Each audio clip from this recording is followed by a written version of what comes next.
하나님 말씀을 같이 보겠습니다. 느헤미야 5장입니다.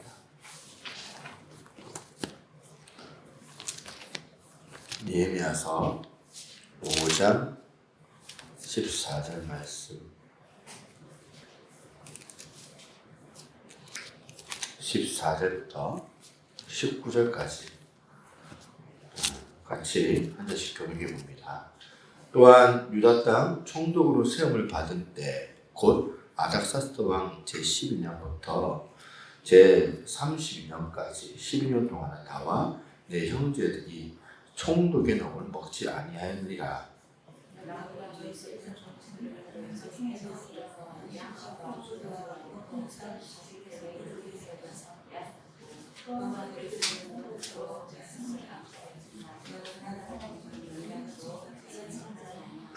도리어 이 성벽 공사에 힘을 다하며 땅을 사지 아니하였고 내 모든 종자들도 모여서 일을 하였으며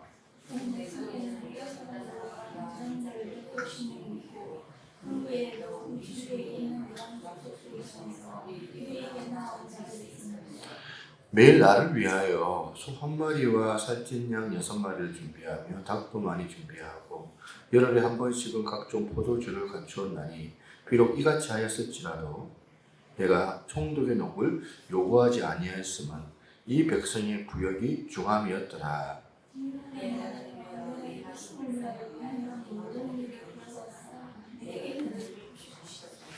아멘. 최근에 이 아마존 여러분 뭐 이렇게 보면 아시죠?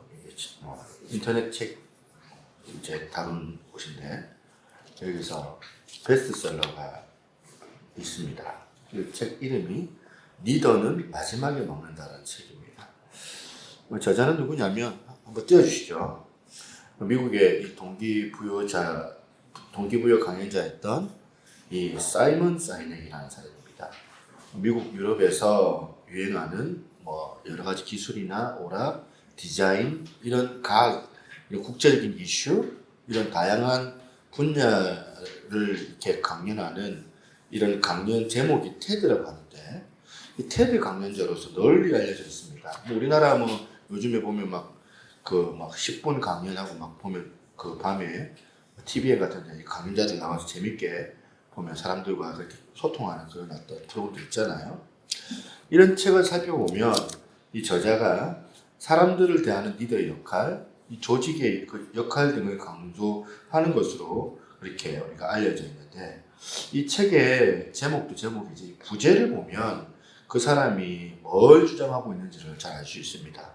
부제를 보니까 이게 잘 안 보이네요. 그 다음 거 한번 앞에 있으면 뒤에 있으면 띄워주십시오. 부제를 보니까 이런 게 있습니다. 숫자가 아닌 사람을 기준이 여기는 리더의 힘. 숫자가 아닌 사람을 기준이 여기는 리더의 힘. 이런 걸 부제로 잡력을 보면 딱 이 저자가 뭘 말하고 싶은지를 벌써 우리가 짐작할 수 있는 것 아니겠습니까? 이 책에 대한 또 출판사 리뷰도 이렇게 나왔는데 함축적으로 설명하는 대목이 하나 있습니다. 한번 띄워주세요. 이것도 띄워주시면 성공하는 조직은 돈보다 사람을 중요히 여기고 각자 불안에 떠는 대신 힘을 모아 위기를 돌파하는 기업 문화를 갖고 있다. 그리고 그러한 기업 문화를 만들어내는 리더들이 조직의 곳곳에서 활동하고 있다. 결국 기업의 성장을 장악하는 자는 리더인 것이다. 저자인 사이먼은 이거를 읽는 당신이 바로 그 리더가 되지 않겠느냐고 우리에게 확신에 찬 의도로 이야기한다. 제가 왜 이 내용을 꺼냈는지 짐작할 수 있겠죠. 결국에 이 기업의 성장을 좌우하는 그 조건은 리더라는 거예요. 예산도 아니고 조직 규모도 아니고 결국에는 그 기업의 성장을 좌우하는 것은 리더의 손에 달려있더라는 겁니다. 이게 지금 우리가 이 느헤미야서를 통하여서 계속해서 살펴보고 또 느끼고 깨닫고 하는 내용 이 부분이잖아요. 느헤미야 5장 주석을 제가 찾아보니까 와닿는 내용 하나가 또 있습니다. 띄워주세요. 사람들은 비전보다 앞에 선 지도자를 먼저 바라봅니다. 사람들은 비전보다 앞에 선 지도자를 먼저 바라보는 거. 그 지도자를 신뢰하기 때문에 그 지도자가 제시한 비전을 나의 것으로 받아들입니다. 그러니까 멘토들인 저나 여러분들이나 멘티들 앞에서 그런 지도자이어야만 한다는 거죠. 이 부분은 목회자인 저뿐만이 아니라 또 여러분뿐만이 아니고 모든 성도들, 말씀을 듣는 모든 분들이 다 적용되는 말씀이라고 생각을 합니다. 우리 모두가 어떤 분야에서는 사실 다 리더 역할, 이 지도자 역할을 해야 되거든요. 저는 아니에요. 저는 집에서 애들이랑 키우고 가정에서 살림살이만 하는 주부일 뿐인데요. 그렇게 말하는 분도 있을 거 아닙니까? 그런데 그게 착각입니다. 가정주부만큼 가정에서 정말 지도자의 중요한 역할을 하는 것도 없다는 사실입니다. 가정의 이 자녀들의 영혼을 성숙하게 만드는 일들에 대하여 얼마나 부모의 역할이 중요합니까? 그렇게 엄마들만큼 중요한 역할을 하는 분이 가정에 어디 있겠느냐는 겁니다. 남자들이 아무리 밖에서 설치고 돌아다녀 봐야 이 집안에서의 진짜 지도자는 보면 아내들이더라. 아내의 내조를 받은 남편들이 아내의 내조를 받기 때문에 바로 설 수가 있는 것입니다. 그런 측면에서 저나 여러분들 모두가 다 훌륭한 리더들이 될 수가 있는 것이죠. 그래서 나는 어느 분야에 바로 세워진 주님께서 세우신 리더들이다. 그렇다면 리더로서 우리가 어떤 모습을 가지고 살아가야 될 것이냐, 이 사항을 좀 살펴보고 있으면 좋겠습니다. 이런 관점에서 오늘 본문을 살펴보면 많은 도움을 얻을 수 있다라고 저는 생각을 합니다. 느헤미야 5장에 나오는 이 느헤미야 모습을 한 번만 더 이렇게 살펴보고자 합니다. 지난 시간에 여러분 느헤미야가 외부의 어떤 그런 압제도 있었지만 또 내부의 갈등도 겪지 않습니까? 권세가 있는 그 어떤 지도층들, 그 부유한 그런 귀족층들과 맞서가지고 그렇게 느헤미야가 몇 마디 던지잖아요. 그렇게 맞서서 야단을 치는데 몇 마디도 안 했는데도 불구하고 그 보면 타락한 지도층들이 오히려 자기들이 양보를 하고 승복을 하고 마음의 변화를 일으킵니다. 참 이거는 목회를 해본 저의 입장에서는 기적에 가깝다 생각을 했거든요. 기적에 가깝다라고 표현을 했는데 그러면 어떻게 이 예루살렘의 이 지도자들이 이 느헤미야의 한 번의 충고에 자기들의 기득권을 내려놓고 물러설 수가 있었을까? 사실 이 느헤미야가 총독으로서의 행했던 세월이 그 이유를 지금 설명을 하고 있거든요. 14절에 보시면 또한 유대 땅 총독으로 세움을 받은 때 곧 아닥사스다 왕 제20년부터 제30년까지의 12년 동안 나와 내 형제들이 총독의 록을 먹지 아니하였느니라. 그러니까 지금 총독으로 있었던 시간들이 있었던 거예요. 12년 동안. 느헤미야가 12년 동안 총독에 있으면서 보여주었던 그 모습에서 이제 우리가 그 이유를 찾을 수가 있는 겁니다. 느헤미야가 그 사람들에게 말 한마디 함께 책임지려고 하는 그 마음의 합법으로 그들에게 다가가서 말한 것도 물론 감동이 되었지만 그것보다 훨씬 더 근본, 훨씬 뿌리 깊은 그의 어디서부터 기인했느냐, 이 느헤미야가 총독으로 있었던 그 시간에 보여줬던 모습과 태도, 그게 리더의 힘에서 리더로서의 그 말에 힘이 생긴다는 겁니다. 설득력이죠. 제가 느끼고는 한 번씩 타교회에 이렇게 초청을 받아가지고 이렇게 같은 예전 제가 우리 교회에서 했던 그 설교 원고예요. 같은 설교 원고를 가지고 설교를 할 때가 있는데 거기 가서 설교를 하면 많은 사람들이 은혜 많이 받았습니다, 목사님 하는 그런 반응을 경험을 하거든요. 그런데 타교의 성도들은 은혜를 받는데 똑같은 원고로. 그런데 우리 교회 성도들은 은혜를 못 받는 경우들을 한 번씩 보면서 이상하게 생각할 때가 있는 거예요. 그 이유가 뭘까? 리더의 모습과 이 태도가 중요하다는 거죠. 우리 교회 성도들에게 제 모습하고 제 태도가 기감이 안 되면 말씀에 은혜가 안 되고 힘이 없고 그렇지 않겠습니까? 그래서 제일 은혜를 못 받는 부류가 목회자의 가족들, 사모와 자녀들이라고 많이들 얘기를 해요. 이 문제는 결국에는 어김없이 목회자 저 자신에 대한 어떤 제안이었던 자기 반성이 필요한데 나는 안 되면서 말은 떠들어대는 데서부터 다 문제가 생기는 것 같아요. 느헤미야가 단순히 이 사람들을 설득하기 위해서 그냥 함께 책임지려고 하는 그런 어법을 가지고 다가갔기 때문에 그 사람들이 그 마음에 감동을 주는 측면도 있었겠지만 그거보다도 더 중요한 거는 그 앞선 시간에 지난 시간에 그 리더로서의 느헤미야의 그 삶, 그 태도, 느헤미야가 보여주었던 그 지도자의 삶에 모범된 모습이 말에 힘을 가져다 주었다라고 생각을 합니다. 그렇다면 느헤미야가 이들을 설득시키는 삶의 태도가 뭐냐? 과연 이 사람들의 마음을 돌이키게 했던 느헤미야의 삶의 태도가 두 가지가 있는데 이 두 가지 모범을 나누고 싶은데 그 첫 번째가 바로 청렴입니다. 청렴. 오늘 본문에 보면 지금 현 총독은 지금 느헤미야이지만 이전에도 총독들이 있었다는 걸 확인해요. 느헤미야 이전에도 거쳐간 총독들이 있었는데 느헤미야가 그 전 총독들과 자기를 비교하는 말씀이 하나 나옵니다. 15절인데 먼저 이전의 총독들은 어떤 자세로 지도자 노릇을 했는지가 15절에 나와 있거든요.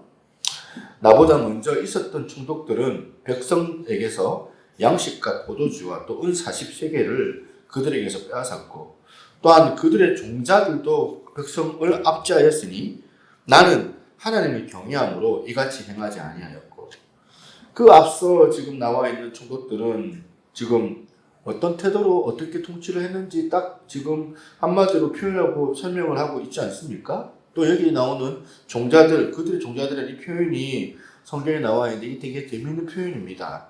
종자들이란 이 총독 밑에서 일했던 하급 관리인들을 얘기하는 거예요. 공무원들이에요. 하급 관리인들을 비아냥거리면서 표현하는 그 단어가 종자들. 그러니까 총독만 척치하는 게 아니고 그 밑에 지금 총독 수하의 하급 관리들도 같이 힘을 보태가지고 백성들을 척치하고 백성들을 아주 도탄에 빠뜨리게 하는 일들을 너무너무 쉽게 행했던 그 모습을 느헤미야가 지금 말 가운데 비아냥거리는 그런 거라고 보이는 거죠. 여러분들이 아시겠지만 그 신약 시대, 예수님 시대에도 보면 그런 일들이 많았잖아요. 로마에 세금을 내야 됐어요. 속국이었기 때문에. 그런데 세금이 일정한 세금이 있는데 그거보다 더 많은 것들을 보태가지고 동족이었던 세리들, 그러니까 삭개오 같은 사람들이었죠. 삭개오 같은 이 세리들이 백성들에게 더 많이 돈을 이제 얹어가지고 그렇게 착취를 하니까 로마에는 일정금의 어떤 세금을 내지만 그 나머지는 뭐예요? 자기가 이제 가지는 거예요. 자기가 자기 배를 불리는 그런 짓을 하였기 때문에 그 당시에 이 세리가 공공의 적이 됐던 겁니다. 이렇게 이전 총독들이 하던 짓거리가 뭐였냐면 착취와 수탈하는 것들이었거든요. 백성들을. 여기에 반해가지고 이 느헤미야는 총독이 일을 어떻게 하느냐. 다시 14절 15절입니다. 14절 15절에 또한 유다 땅 총독으로 시험을 받은 때 곧 아닥사스다 왕 제20년부터 제32년까지 12년 동안은 나와 내 형제들이 총독의 녹을 먹지 아니하였느니라. 그 다음에 나보다 먼저 있었던 총독들은 백성들에게 양식과 포도주와 또 은 40세기를 그들에게 빼앗았고 또한 그들의 종자들도 백성을 압제하지 아니하였으나 나는 하나님을 경외함으로 이같이 행하지 아니하고 지금 딱 14절, 15절에서 길게 강조하는 내용을 한마디로 요약을 해보면 뭐예요? 예전 사람들과 나는 다르다. 느헤미야는 이전 총독과 같이 행하지 아니하였다. 이야기거든요. 지금 차별성을 두는 거예요. 왜? 저는 하나님을 두려워하는 하나님을 아는 지도자하고 또 하나님을 두려워하지 않는 지도자들의 차별성을 이런 데서 두었으면 참 좋겠다고 생각을 합니다. 느헤미야 이전에 예루살렘 총독들은 자기의 고유 그 지위를 이용을 해서 자기의 부를 축적을 합니다. 세금을 가하게 걷어서 백성을 착취하고 그 밑에 관리들도 총독을 따라서 백성들을 그렇게 괴롭히는 거예요. 하지만 이 느헤미야가 이제 총독으로 와서는 그 모든 과거의 이전의 그 전례들을 다 폐기시킵니다. 게다가 자기가 총독으로서 마땅히 받아야 될 것, 이 재정적인 수입의 권리까지 포기하였고 도리어 자기의 그 소유를 내어서 백성들을 도와줍니다. 임기가 아마 12년이었던 것 같아요. 총독의 임기가. 그래서 임기였던 12년 내내 그랬다는 거예요. 12년 동안. 왜냐하면 백성들의 삶이 힘들었다는 것을 알았기 때문에. 그런 총독을 바라보며 백성들이 어떤 생각을 했을까요? 무슨 생각이 있었을 겁니다. 지금 느헤미야가 이끄는 저 사역이 그냥 자기의 부를 위하여, 자기의 유익을 위하여, 자기의 영달과 성공을 위하여서 하는 일이 아니다는 사실을 시간이 가면 갈수록 이제 보면 확인하는 거예요. 확인하게 되면서 나중에 이 느헤미야가 인정을 받는, 도덕적으로 백성들한테 그 권위를 인정받는 그런 지도자가 된 겁니다. 저는 느헤미야서를 보면서 자꾸 우리나라 현실하고 자꾸 비교가 될 수밖에 없어요. 이번에도 사실은 제가 뭐 11시 예배 때는 말하기 좀 애매한 얘기인데 그 범칙금이 40%가 올해 늘었다고요. 40%가. 제가 사실은 제가 화요일 날 교회 오면 한 번씩 민망할 때가 있어요. 갑자기 날라 들어오면 범칙금이 이제 날라오는 거죠. 그러면서 이제 보면 주차 딱지, 뭐 속도 위반 이런 것도 그 예전에는 그렇게 잘 없었는데 뭐 이게 날라와요. 내가 위반했는지 안 했는지 물론 위반했으니까 날라왔겠죠. 날라왔는데 어쨌든 지금 그 세금을 어떻게 하든지 거두려고 하는 그 정부의 어떤 그런 꼼수 비슷한 게 느껴지는 거예요. 이게 이제 뉴스에 보도가 됐어요. 범칙금을 이제 작년 대비 올해 40% 증가했다. 사람들이 공중도덕을 못 지켜가지고, 그 40%가 늘은 게 아니고, 이 정부가 어떻게 하든지 간에 이 세금을 걷기 위하여서 그런 식으로까지 그렇게 막 지어 짜는구나 생각을 하는 거죠. 어쨌든 간에 제가 이 세금 고지서 이 범칙금 하면서 민망해가지고 제가 목사가 보면 교통법 어긴 게 된 거잖아요. 민망해가지고 제가 몇 장이 있어요 지금 저한테. 진 베이커라는 그 미국의 유명한 TV 목사가 있습니다. 이분이 TV 교회도 창설을 했고 수많은 교인들이 TV 교회에 등록을 해가지고 정말 이 사람이 정말 인기와 명성을 누렸던 목사입니다. 수많은 성도들이 온라인으로 다 헌금도 하고 이 프로그램을 통하여서 이제 많은 거액의 헌금이 모여지게 된 거죠. 그런데 이게 들통이 난 거예요. 그 헌금의 대부분이 사치와 방탕하는 목체자의 생활이 단절하다. 디즈니랜드 정도의 엄청난 규모의 크리스찬 위락시설을 짓겠다. 이렇게 사람들한테 얘기를 해서 헌금을 모금을 하기 시작했는데 그 사람의 매력적인 그 설교에 빠졌던 시청자 교인들이 다 보면 이제 돈을 보내는 거죠. 그런데 그 돈도 자기의 그 사치와 그 방탕에 쓰여지고 말았다는 겁니다. 결국에는 이 사람이 법적으로도 이게 들통이 나가지고 사기 횡령죄로 기소가 돼서 45년 장기 감옥형을 선고받게 된 겁니다. 설교만 하면 미국과 전 세계에 1,400명이 넘는 1,400만 명이 넘는 이 가정이 시청을 할 정도로 이런 영향력이 있는 목사가 진 베이커라는 목사였는데, 오늘 본문의 이 니에미야하고 이 진 베이커하고 비교를 해보면, 만약 이 사람이 니에미야와 같은 청렴한 모습만 보여줬다고 한다면 얼마나 큰 하나님의 영광을 돌렸겠느냐고요. 근데 이게 참 통탄한 노릇이 아닙니다. 우리나라에서도 제가 사실은 이걸 외국 사람 이제 예를 드는 이유는, 제가 한국 교회에 누워서 침 뱉게 하는 것 같아서 말을 못하는 거지만, 우리나라에서도 이런 일들이 얼마나 비일비재합니까? 가슴 아픈 일들이 잊혀질만 하면 나오고 잊혀질만 하면 나오고, 그런 게 한국 교회의 현실인 게 너무너무 가슴이 아픈 겁니다. 그래서 이 니에미야의 너무나도 지금 아름다운 이 지도자의 모습 가운데 첫 번째가 청렴이라고 하는데, 제가 이 청렴을 국어사전에 한번 찾아봤습니다. 청렴을 이렇게 설명하더라고요. 성품과 행실이 높고 맑으며 그 다음에 탐욕이 없음. 저는 이 사전의 의미를 많이 생각을 좀 해봤습니다. 탐욕이 없으면 그 사람의 모습이 맑아진다는 거예요. 탐욕이 없으면 그 사람의 그 존재가 아름다워진다는 소리 아닙니까? 이번 코로나 바이러스로 교회가 문을 닫아야 되는 상황에 이르게 되었었고, 예배당에 많은 성도들이 들어가지도 못하고 폐쇄되는 그 과정에서 저는 사실 너무나도 자존심 상하는 그런 이야기들을 많이 들었습니다. 비인양거리는 그런 말들이, 교회가 왜 그렇게 위험한데도 문을 안 닫느냐, 왜 그렇게 예배를 강행하느냐 하는데, 돈 때문이다, 헌금을 걷어야 되니까 그런 거다, 그런 말도 안 되는 이야기를 들으면 정말 이제 한 소리 해야 되잖아요. 자존심 상하는 게, 이런 글이 그냥 그 보면 이렇게 올라오면 이게 기사화도 된 거예요.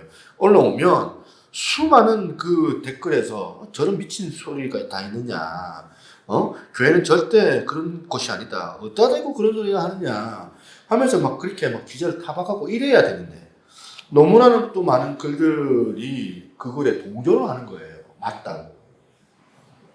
물론 그런 것 하나하나에 우리가 다 마음 쓸 필요는 없습니다만, 저는 거기에 하나님께서 우리에게 주시는 그 메시지를 우리가 찾아야 된다고 저는 생각을 해요. 교회는 아름다운 곳이 되어야 돼요. 맑은 곳이 되어야 돼요. 교회를 수종드는 저나 여러분들이나 모든 재직들, 장로, 권사들이나 리더들은 다 하나같이 아름다워야 돼요. 그 사실 동의하십니까? 동의하시면 아멘 하시기 바랍니다. 그 존재가 아름다워야 돼요. 존재가 아름다우려면 어떻게 해야 된다고요? 청렴해야 되는 거 아니겠습니까? 청렴의 뜻이 그렇다잖아요. 성품과 행실이 높고 맑으며, 오늘 비록 제가 말씀의 능력이 좀 떨어진다고 하더라도 막 설교를 하면 또 조는 사람도 많잖아요. 사람들이 막 계속 졸고 이런다 하더라도, 그 설교자의 저의 모습이, 삶이 좀 맑고 좀 아름다우면 거기에 메시지가 사람들한테 기감이 되고 거기에 메시지가 담길 수 있는 것 아니겠습니까? 이 땅에 주의 복음이 제대로 능력으로 드러나기 위해서는 그 복음의 통로가 되는 저나 여러분들, 또 우리 리더들, 교회의 평신도 지도자들이 청렴하기를 원합니다. 할렐루야. 욕심 내려놓고 탐욕 내려놓고 청렴해야 그 존재가 맑아진다는 거. 이게 니에미야가 보여주는 참 아름다운 모습이 첫 번째고요. 그런가 하면 두 번째, 이 지도자 니에미야가 보여주는 모범이 하나 더 있습니다. 뭐냐면 아낌없는 섬김의 모습이더라는 거예요. 이 니에미야의 아낌없는 섬김의 모습이 오늘은 두 가지 갈래로 지금 설명을 드려주고 있습니다. 아낌없는 섬김의 첫 번째 모습이 뭐냐면, 성벽 공사하는 일에 온 힘을 쏟는 그의 모습에서 섬김이 발견이 돼요. 16절의 내용이 나오는데요. 그런데 15절, 16절을 연결해서 읽으면 그 의미가 확 늘어납니다. 15절 다시 한번 보세요.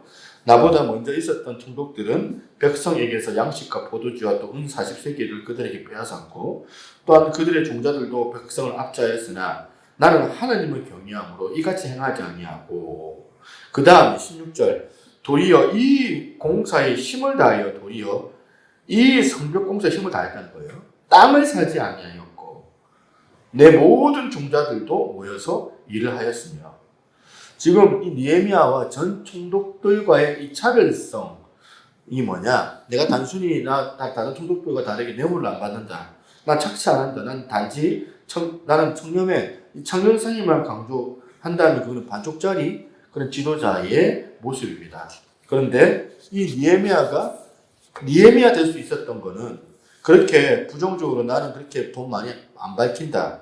난 뇌물 안 받았다. 이것만 강조하는 것이 아니라 그 자리는 뇌물 안 받는 것을 자랑하는 자리가 아니라 목표를 향하여 달려나가는 백성들을 향하여 성벽을 재건하는 일에 혼신을 써야 되는 일을 해야 되는 자리이기 때문에 이 느헤미야의 기함이 뭡니까? 아낌없는 섬김의 모습. 지금 뭐라고 합니까? 도리어 이 성벽 공사에 힘을 다해요. 그 다음에 나는 그 다음에 땅을 사지 아니하였고는 뭘 의미하는 겁니까? 자기가 재산 모으는 일에 관심이 없었다는 걸 표현하는 이 말씀이잖아요. 내가 그런 곳에 재산 모으는 일에 마음을 내가 들이지 않고 있다 이 표현이거든요. 왜? 느헤미야에게서는 맡겨진 사명감이 마음에 있었기 때문에 땅을 사는 것이 귀한 것이 아닌 거예요. 땅을 사는 거. 한 가지 자기에게 맡겨진 그 사명에 전념하게 되면, 몰두하게 되면 그렇게 흘러갈 수 있거든요. 땅 사는 게 중요한 게 아니에요. 재산 모으는 게 중요한 게 아니에요. 나폴레옹이 했던 경고 문구가 하나 있습니다. 한번 띄워주십시오. 오늘의 불행은 언젠가 내가 잘못 보낸 시간의 보물이다.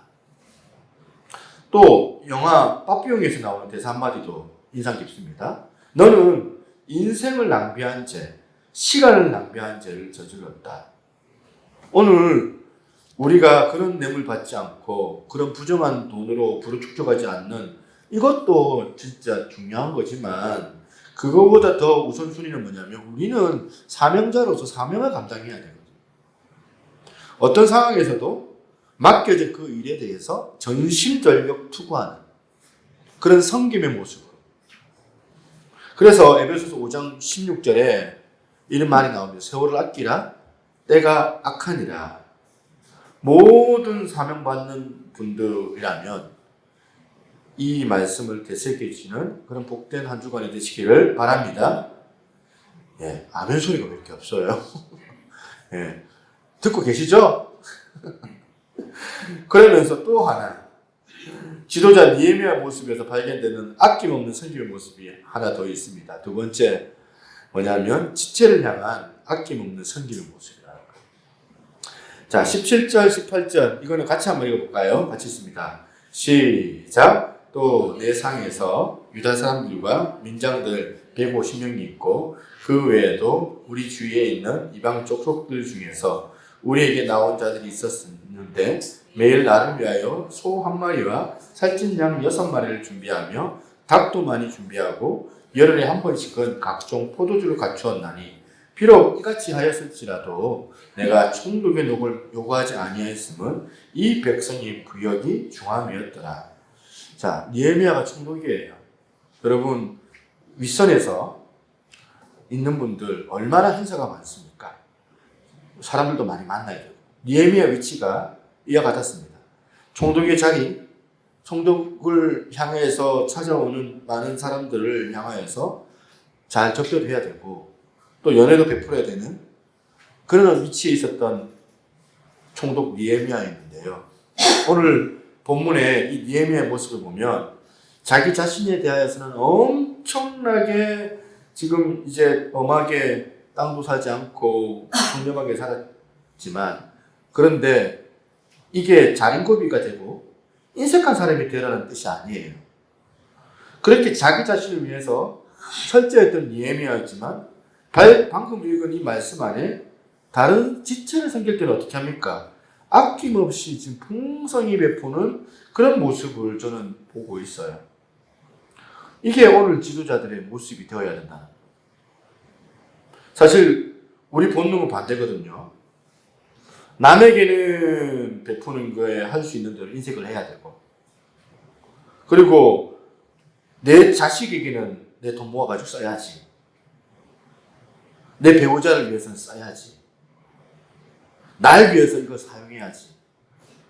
이게 우리 안에 있는 본능이라면 주님의 은혜를 사모하는 지도자들, 모든 지도자들의 모습은 이 본능을 역류하는 거거든요.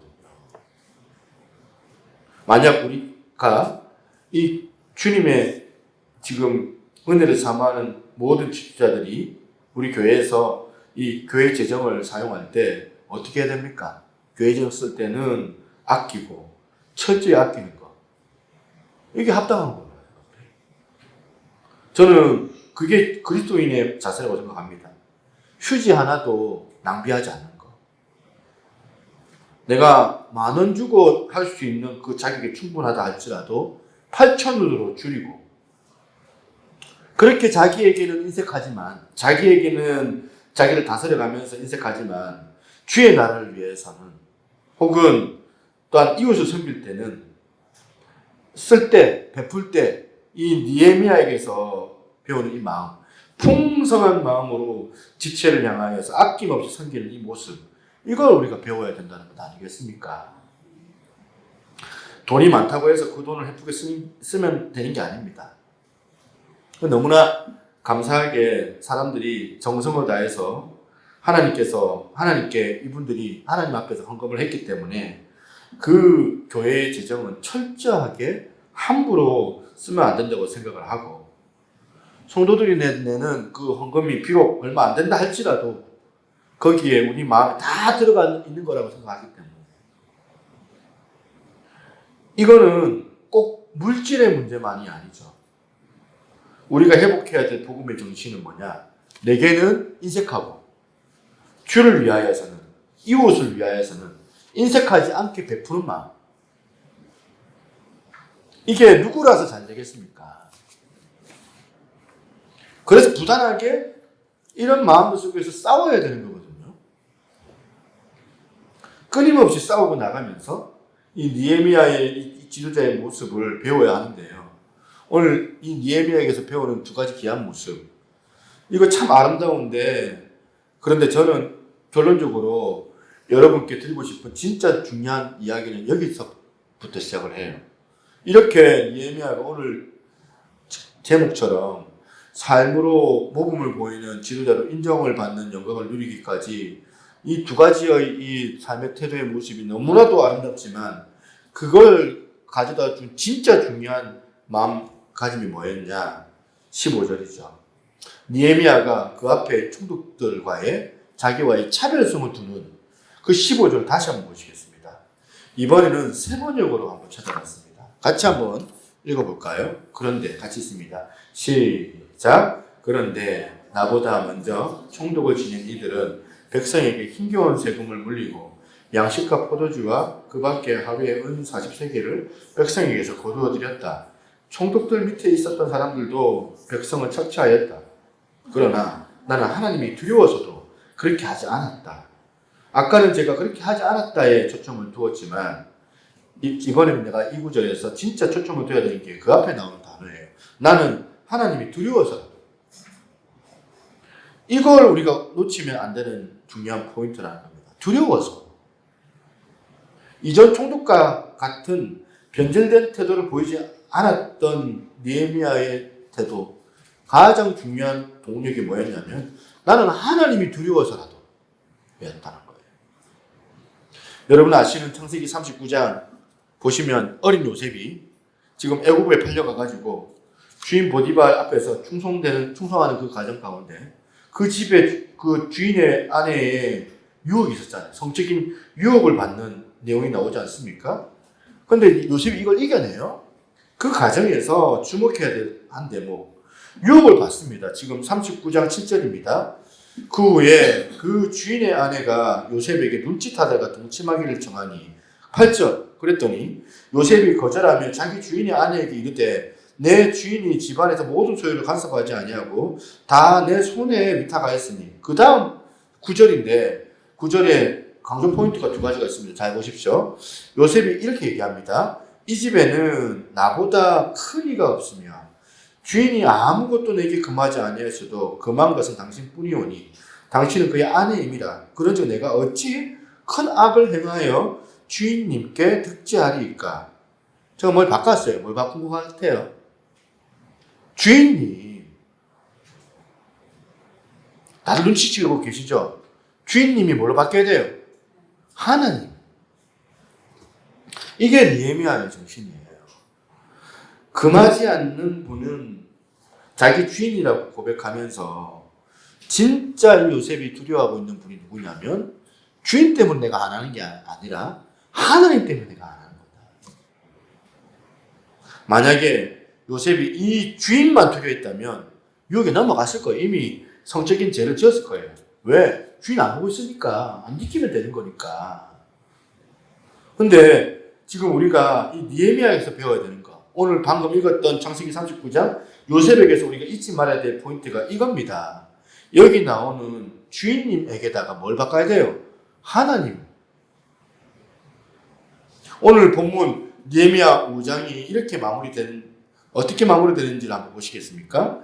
오늘 본문 5장 마지막 19절 한번 보시겠습니다. 내 하나님이여, 내가 이 백성을 위하여 행한 모든 일을 기억하사 내게 은혜를 베푸소서. 우리의 초점이 바로 여기에 있는 거예요. 주인으로 시작을 했는데 하나님으로 끝나는 거예요. 처음에는 주인을 의식하면서 시작했는데 하나님을 경외하는 것이 이게 마무리되는 게 신앙생활이야. 오늘 여러분 이 두 단어를 묵상하면 좋겠다 생각해요. 주인이. 왠지 주인이 금했잖아요. 그런데 요셉이 어떻게 해요? 하나님께서. 주인이. 하나님께서. 이런 의미에서 저는 결론 맺으면서 오늘 이 두 구절을 다시 한번 읽어보고 마무리했으면 좋겠습니다. 창세기 39장 9절 같이 한번 읽어볼까요? 시작. 이 집에는 나보다 큰 이가 없으며 주인이 아무것도 내게 금하지 아니하였어도 금한 것은 당신뿐이니 당신은 자기 아내임이라. 그런즉 내가 어찌 큰 악을 행하여 하나님께 득죄하리까. 이 말씀을 깊이 묵상하는 하루가 되시기를 바라고, 느헤미야 5장 19절 맨 마지막 말씀 같이 읽어봅니다. 시작. 내 하나님이여, 내가 이 백성을 위하여 행한 모든 일을 기억하사 내게 은혜를 베푸시옵소서. 그러니까 내가 늘 날마다 의식해야 되는 게 뭐냐면, 회사에서 내 앞에 있는 내 상사가 아니라 교회에서 내가 섬기는 교회 담임 목사가 아니고 내 심기를 건드리고 나를 늘 힘들게 부딪히게 하는 그 사람이 아니라 내가 늘 의식해야 되는 분이 있다면 바로 여호와 하나님 아버지. 내가 그분을 경외함으로, 내가 그분을 두려워할 때 하나님 앞에 득죄하지 않는 그런 요셉과 이 느헤미야의 길로 우리가 올바르게 걸어갈 줄로 믿습니다. 오늘 이 하나님을 바라보고 하나님을 경외하는 자가 어떤 아름다운 경건의 모습을 유지할 수 있는지 정말 저와 여러분들의 삶의 모양을 통하여서 증명해낼 수 있는 그런 복된 하루가 되시기를 사모하고 하나님 앞에 은혜 구할 수 있는 저와 여러분 되시기를 주님의 이름으로 축원합니다. 아멘. 기도하겠습니다.